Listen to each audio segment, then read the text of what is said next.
Welcome to The Collective, powered by MMP. The ideas presented here are intended to assist in developing a strong and profitable business for Amway IBOs affiliated with Markham Productions. For the calendar year 2023, the average income from Amway for all U.S. registered IBOs at the Founders Platinum level and below was $841 before expenses. See www.amway.com/income-disclosure for details and the most up-to-date information. Earnings depend on many factors, including customer base, business experience, effort, dedication, and quality and performance of the downline sales team. Enjoy the following message. Hey, what's up, everybody? We're Kyle and Lauren Wills. We live in Madison, Wisconsin. My background is in engineering and project management. Lauren's background is in technical writing. So we come from kind of opposite ends of the spectrum when it comes to that. But what we really want to speak with all of you today is, as you get out of maybe your first couple months being a part of this team.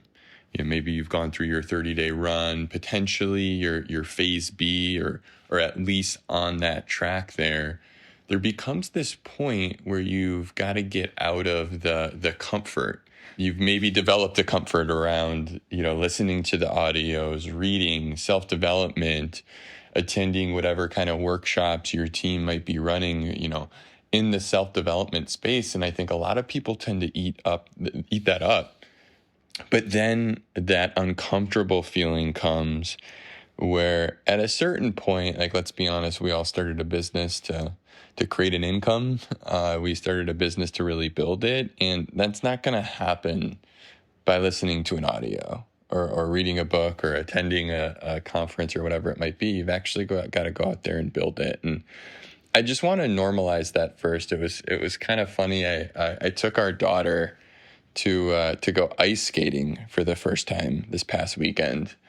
And it was just really neat to see as a 5-year-old how much like she leaned into something new.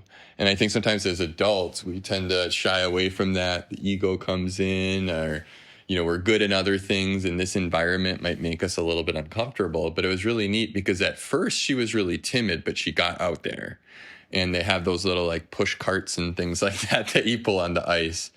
But then as we continued to do that, and as we continued to skate, and I was there with like my hands on the cart and stuff at first, she started just getting a little bit more comfortable and becoming a little bit more brave. And, at certain points as we were on the ice, she asked for me to, take my hands off. Hey, let me try it on my own, or watch me do a spin or this or that. And I think it's just such a relatable example when it comes to this environment, when it comes to going out and maybe honing your networking skills, or when it comes to selling products. You maybe didn't do things like that at first, or in your past life. You might be bad at it. You might be uncomfortable. I mean, she's certainly no figure skater at this point, having been on the ice once. But I think you've got to lean in to the discomfort. I think you've got to lean into trying something new and being willing to fail and being willing to mess up. And it was kind of funny because we were like leaving the rink, and she was almost like disappointed that we had to go. And she wanted to get back out there. And I think there's a real point in that, in the fact that you're going to gain confidence, and you might even find comfort in something the more you do it. Mm-hmm. It's just like going to the gym. It's just like, anything. It might be uncomfortable at first, but as you really lean in there and as you do put more action towards that, it's going to get more and more comfortable. So my biggest advice to those out there is just don't shy away from that and lean in. And I know, babe, you've got some thoughts around this, and we'll kind of get back and forth. The reality is most people that we join forces with in this environment have already created some great success in other arenas of their life. So they come in hitting milestones. Maybe they've got some strong accolades, things that they can really lean on and build their self-image around in terms of what success means to them. And now they start in this space, and they have to start at ground zero and really just be bad for a little bit. To your point, embrace the suck. They've got to get out on the ice rink, and they need the push cart, and they need all the support. And that's hard for people to stomach. So when I'm looking for key ingredients of people that we're going to go into a working partnership with, that humility and willingness to learn is the key ingredient that I'm looking for. So give yourself permission to make mistakes. You're going to make a lot of them, and have a really strong feedback loop with your business coach. I think the thing I had going for me, to Kyle's point, I have a degree in English. I was working in corporate and technical writing. So I didn't come into this space with an ego. I came in so willing to learn. I messed up a lot of things, but what I got really good at right away out of the gates in my business is I got very clear about what I wanted. Why was I going to pick up another thing outside of my corporate career? I was very clear about the results that I could create in this environment. Then I got very clear about whose advice I was going to take. And it was the leaders here. So I wasn't double-minded. And then the third thing is I just was willing to be bad and embrace the cringe. Mm-hmm. And the quicker somebody's willing to do that, the faster they can accelerate actual growth and results in this environment. Yeah, I think one thing, this really from my background, I can tend to be an analytic. I can tend to be pretty skeptical. I think there's obviously a lot of people out there that probably can relate to that kind of mindset. And there's a pandemic out there right now. I'm not talking about COVID, right? I'm talking about overthinking. And I think so many people out there, myself included at times, just get trapped in their own head and trying to play things out before they actually happen in reality. It's this thought of what can go wrong or what's the worst case. Listen, like, I'm not saying you shouldn't be prepared for things to go wrong. I'm not saying you shouldn't be prepared for an awkward conversation or example or whatever it might be. But to your point, like, that's part of doing anything different. You know, when I picked up a sport or an instrument or a different subject or whatever, it was always something that I had to make mistakes, and I had to be okay with that. And, you know, here as you sit and you try to like get out of maybe the education focus of your business and you want to get into more of the building focus, I think a couple things to just like key in on. Consistency is golden. Right? Moving forward in any capacity is an incredible power for you to be building your self-image, to be building your confidence, to be really like making that progress that you want. I mean, even if you step into, say, like working out for the first time, just 10, 15 minutes a day, but doing that consistently, you start to really identify with somebody who's health conscious. When you start to build your business, you start to identify yourself as a business owner.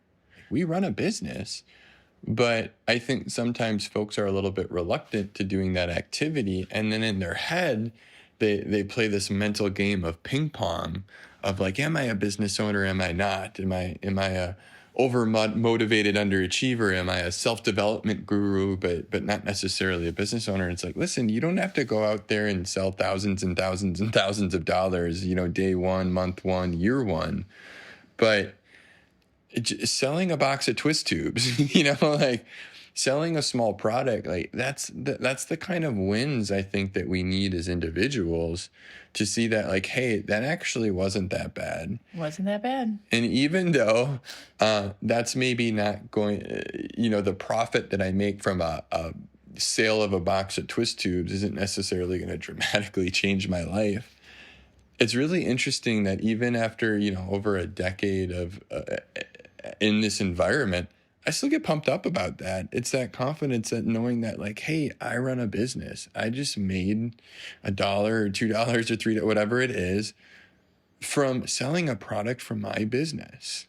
Hey, I went and I shook a hand and I had a great conversation with somebody that's looking for more in their life, has been thinking about starting a business outside of their career to create more choice. And I can offer them that opportunity. And I think as small of those wins may feel initially or individualized, when those start to add up, it becomes a really big deal. And many of us crave making that impact at a bigger level. And I think that's like really where a lot of it comes from. Yeah, if you want to make an impact at a bigger level, you've got to just be willing to be uncomfortable. And there's no way around it, not in any new thing that you start. So we would just encourage you to buckle down, do the uncomfortable things, be willing to be a little bit bad at something and work through it so you can actually hone new skills in this environment. It'll be so worth it for you. Yeah. And lastly, I would kind of just like wrap up with, one thing you don't need all the answers. You don't need the entire process. You need a little bit of that to get the ball rolling. But I think a lot of us as entrepreneurs, we kind of have this figure it out mentality that as we start moving forward, like things start to become a little bit more clear. So work with whoever your upline is that's helping you out. Work with them about what that next step is, right? Are you excited to move fast? Or do you want to take things a little bit slower? Whatever that speed is, like that's really what that upline is there for.